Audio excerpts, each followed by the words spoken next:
Access Now and the hashtag Keep It On coalition are calling on authorities in Zimbabwe not to shut down the internet ahead of the elections next week. The country has a history of blocking the internet during election season. We're now joined by Felicia Anthonio of hashtag Keep It On. She's the campaign manager there. Thank you very much, Felicia, for your time this afternoon. Where do your concerns stem from this time around?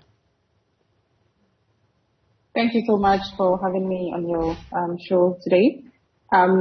Yes, as you rightly said, the Keep It On coalition, together with Access Now, we are urging the government of Zimbabwe to keep the internet on because we've seen a trend of, particularly in Africa, where governments tend to disrupt internet access and having a history of imposing shutdowns during critical national events. We are urging the government of Zimbabwe not to repeat its past habits and ensure that people in Zimbabwe have unfettered access to the internet, to actively participate in the election, and to also ensure that the process is transparent and fair. What is the organization's understanding of what people in Zimbabwe rely on for information, or which medium is popular or most common in terms of accessing information during election season in Zimbabwe? I think we've all seen how much the internet and social media platforms have become integral in people's lives. And so, of course, the people of Zimbabwe would rely on these platforms to access information, to engage with their political leaders, and to also follow the conversation with regards to what policies or manifestos the political candidates have to show them. And this election is critical because they're going to make a decision that would be with them for the next 5 years. That is the next presidential term. And that is why we want everyone in Zimbabwe to be able to participate independently, actively in the process.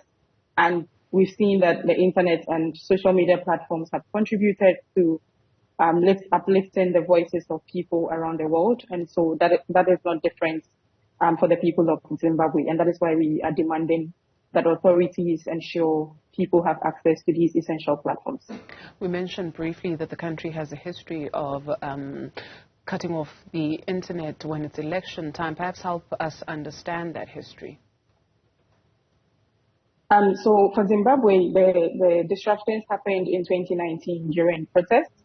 And then last year, we also documented the disruption of internet access when the opposition party was launching the Yellow Sunday, when it was launching its political party. We did see some disruptions in the country as well. And so we haven't recorded Zimbabwe shutting down the internet around elections, and that is why we want the government to commit publicly to ensure that these platforms are not disrupted and to set a record.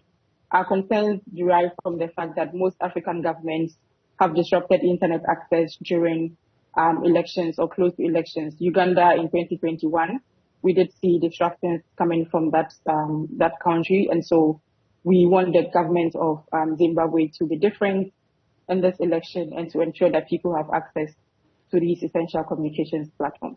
Keep It On campaign manager Felicia Anthonio, thank you very much for your time this afternoon.